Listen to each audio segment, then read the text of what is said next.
The 10% tariff that it placed on Canadian aluminum imports that it just reintroduced last August. The statement from USTR says that it has data that says that imported aluminum from Canada is expected to normalize. 2,000 years.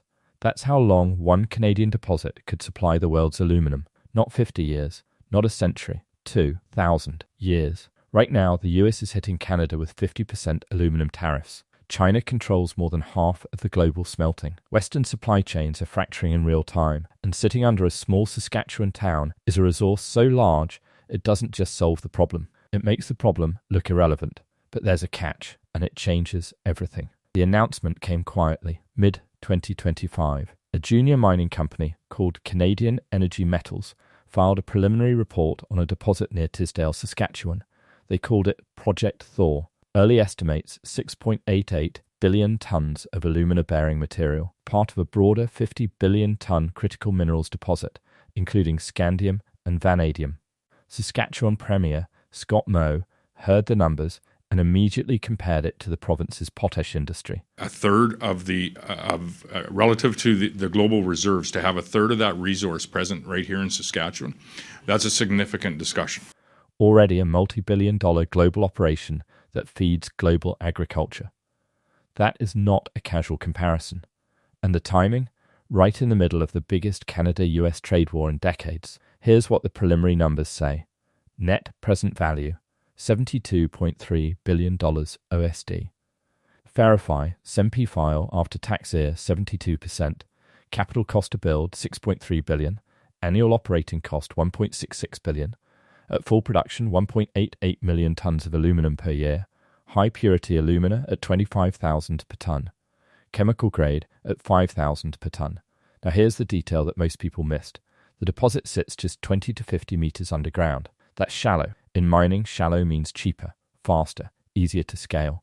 And the infrastructure? Already built. CN and CPKC rail lines run directly across the property.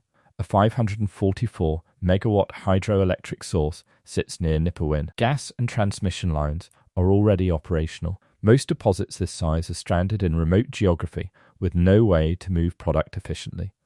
Thor is sitting next to a highway. Here's what most people don't know about aluminum. It doesn't come out of the ground looking like aluminum. It starts as bauxite, a red tropical ore mined mainly in Australia, Guinea and Brazil. Then it goes through something called the Baer process. High heat, aggressive chemicals, massive energy consumption. And when it's done, it leaves behind enormous lakes of toxic red mud that have to be stored permanently. That is the global standard. That is what the world runs on. And almost all of it flows through systems that China controls. China accounts for roughly 55% of global aluminum smelting right now. Clarify, Canada sits at 3 to 4%. Project Thor is not bauxite, it's polymetallic black shale. Different geology, different extraction chemistry. The company says significantly lower energy use and a fraction of the waste. Stack that on top of Canada's existing hydropowered aluminum industry, already one of the lowest carbon footprints on the planet, and you get something no other country can currently offer. The greenest aluminum. At the largest scale. In the most politically stable jurisdiction in the world. That is not a small thing. Let's be specific about who needs this. Aluminum is in every electric vehicle frame, every power transmission line, every commercial aircraft, every defense procurement, every solar panel mounting system is being installed right now as governments race toward net zero targets. Demand is not slowing down, it's compounding. And the US is in trouble. Since June 2025, American tariffs of 50% on Canadian aluminum have rerouted massive export volumes toward Europe. The most integrated cross-border industrial supply chain in the world is fractured. American manufacturers in auto, aerospace and defense are absorbing higher input costs with no viable substitute source.